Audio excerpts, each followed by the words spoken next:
जो बीजेपी और जेडीयू के बीच जो खींचतान चल रही है, उसमें आरजेडी की तरफ से आरजेडी के कुछ नेताओं ने प्रस्ताव दिया है कि नीतीश कुमार महागठबंधन में चले आएं और तेजस्वी यादव को सीएम के रूप में प्रोजेक्ट करें और खुद वो अब पता 2024। नहीं, हम नहीं जानते, हमने भी अखबार में पढ़ा है।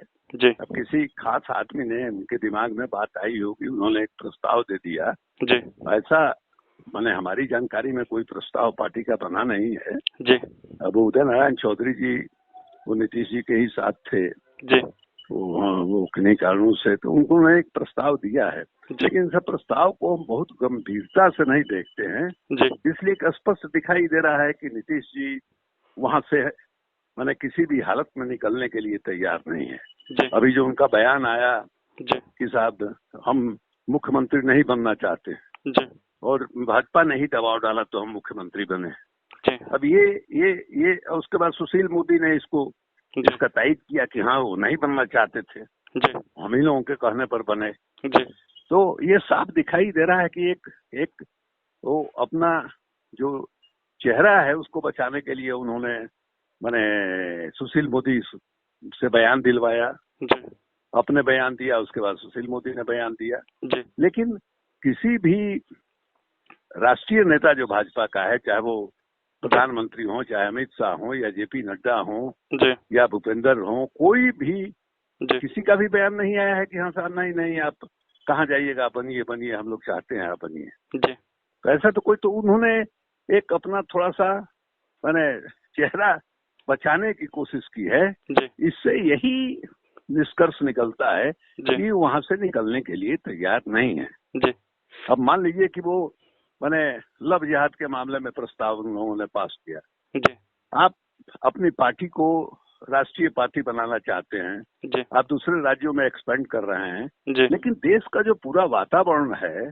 जी जिसके बारे में आप खुद ही कह चुके हैं, जी आप जो है निकले वहां से 2014 का आप लोकसभा का चुनाव अकेले लड़े, जी फिर 2015 में गठबंधन के साथ लड़े, तो आप खुद ही एनालाइज कर चुके हैं भारतीय जनता पार्टी के बारे में। जी और भारतीय जनता पार्टी को छोड़िए, नरेंद्र मोदी की राजनीति के बारे में आप खुद ही कह चुके हैं। जी माने भारतीय जनता पार्टी से जितना आपको एतराज नहीं था, उससे कहीं ज्यादा, कई गुना ज्यादा जी नरेंद्र मोदी से की जो राजनीति है उससे आपको था। जी आप उनका पूरे राजनीति का विश्लेषण करके आप इस निष्कर्ष पर पहुंचे कि जी इनके व्यक्तित्व में बहुत धार है, जी ये जोड़ नहीं सकते हैं, काट सकते हैं। धार का मतलब यही हुआ।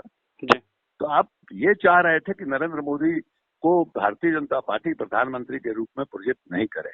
जी आपने यहाँ तक कहा है कि जिस आदमी का नाम लेने से करोड़ों अल्पसंख्यकों के मन में भय जी व्याप्त हो जाता है, उसके साथ हम दिखाई दें। जी तो आज आप उसी के साथ राजनीति कर रहे हैं। जी उनकी राजनीति, नरेंद्र मोदी की राजनीति तो बदल नहीं गई, जी और राजनीति उनकी बदल क्या गई एकदम साफ दिखाई दे रहा है जी कि लोकतांत्रिक ढंग से चुनाव लड़ करके प्रधानमंत्री वो बने हैं, जी लेकिन सारा का सारा निर्णय और फैसला जो है बिल्कुल लगता है एक आदमी के व्हीम पर हो रहा है।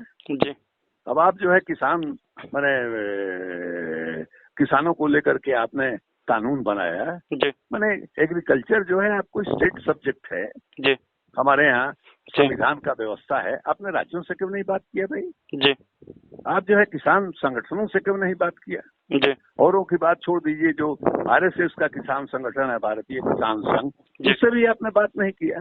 जी तो आप बना दिए और आप कह रहे हैं कि नहीं साहब अब हम माने अब इसी शर्त पर आपको ये है, इसमें हम इधर उधर जो है थोड़ा बहुत तरमीम आप लोगों के सांत्वना के लिए हम कर देंगे। जी लेकिन जो तरीका है, स्टाइल है, इसके बारे में नीतीश कुमार इसके समर्थक हैं, हम जानते हैं। जी जो किसानों के लिए कानून बना है 2006 में ही, यहाँ माने मंडी इन्होंने खत्म कर दिया। उस समय जो है उनका स्पीच जो है 2006 में जब जी खत्म किया था बिहार असेंबली में, जी उसमें उन्होंने साफ कॉन्ट्रैक्ट फार्मिंग के से किसानों को फायदा होगा ये तारीफ किया।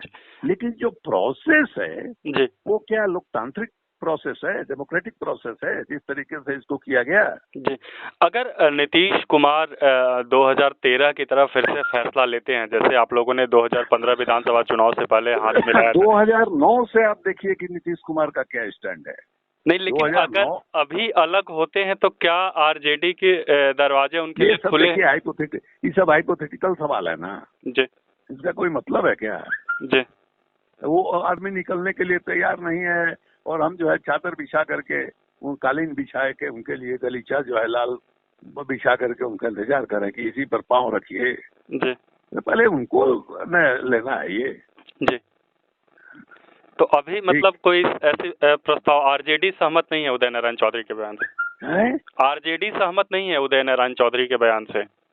ये हम नहीं कह रहे हैं, हम आरजेडी के अब स्पोक्स पर्सन नहीं है ना, वो स्पोक्स पर्सन है। जी जी आप इस मामले में आप मनोज झा से बात कीजिए, वो राष्ट्रीय स्पोक्स पर्सन है। जी। ठीक ठीक। ठीक, बहुत बहुत धन्यवाद शिवानंद तिवारी जी।